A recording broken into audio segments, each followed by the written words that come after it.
Attorney Manson and Councilperson Holloway in reference to the proposed Houston Oilers Stadium that is to be voted on this coming Tuesday. Now, Councilperson Holloway, before we had our break, we were talking about the impact that such a development would have on Nashville. We understand that you have quite a bit of information relative to the impact that other cities have experienced from their professional teams. And let's talk about it from that perspective this morning.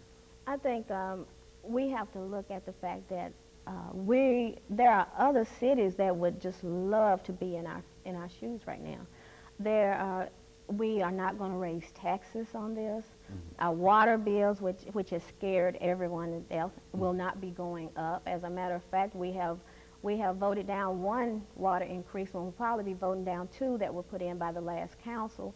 But just recently, I think it was Cincinnati that just voted in a tax increase just to build new stadiums for their teams. And I think the fact that cities are wanting to put in this kind of money and invest this kind of money in football or in any other kind of sports is something that we should think about. Why should we give that up? Out of 30 cities that have NFL teams, only 2 of them were bought with private funds. 28 were sponsored by those cities and those states. So we're not doing anything unusual here in Nashville here? No, we're not. So I think this is something that is open to us.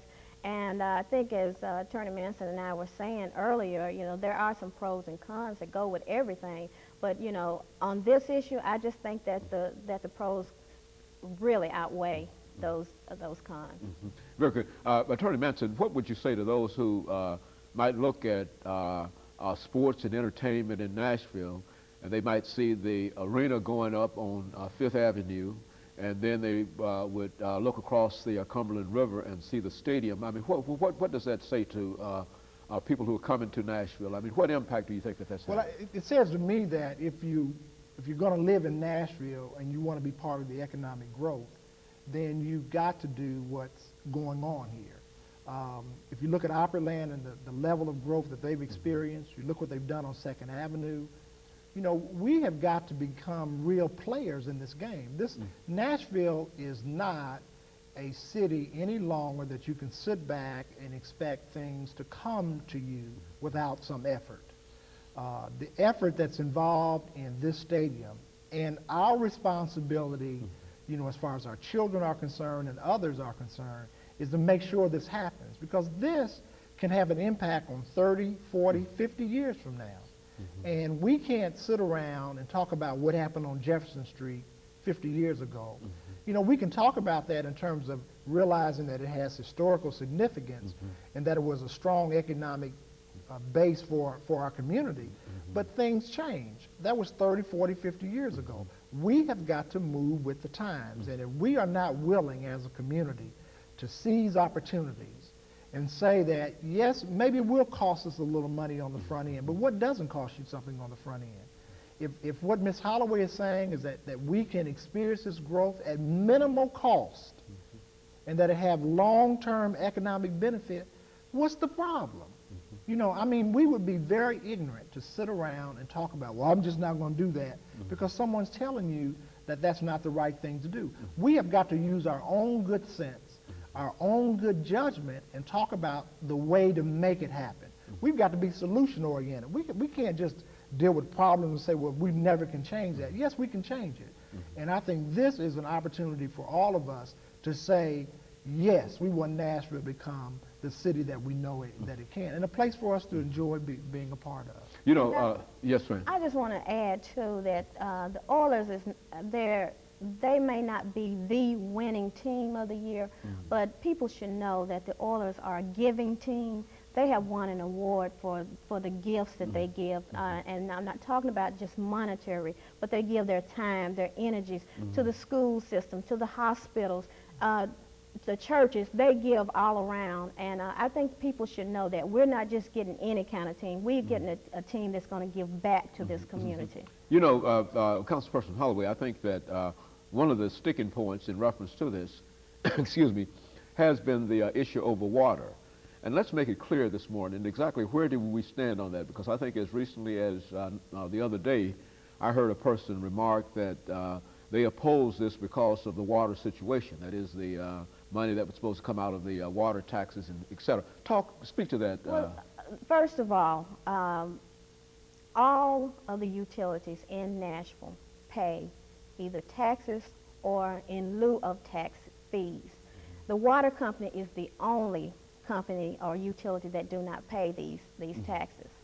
So and we're talking about the other utilities paying anywhere upwards to $12 million per year. So, and the water company, this was one that had not had a tax base. So we're not getting really all of the taxes that are due from them. We're just getting a very small part of that, maybe even less than a third of what's due from them.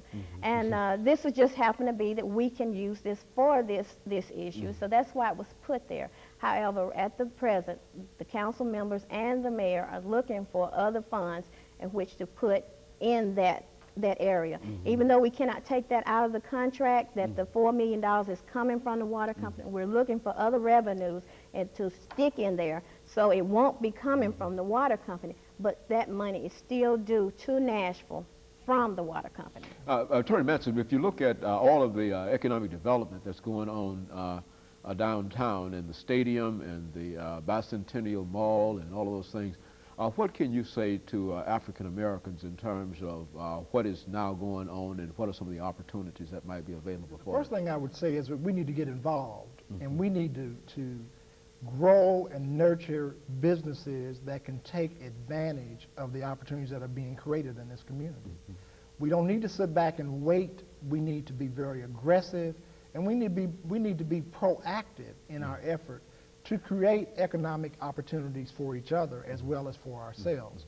You know, I think that if you listen at the level of competency and understanding on the issue, just the one you raised about the water, this council person right here understands that issue. I don't know why we keep listening to people that are not competent, that are very ignorant on certain issues, that will not study it, but just, you know, come up with some, you know, grandiose statement that is just simply not true. We need to listen to and pay attention to the people that really understand these issues. That's why we elect people like Councilperson Holloway. That's why she represents the district that she represents. It's not necessarily a black and white issue with her. It's an economic issue.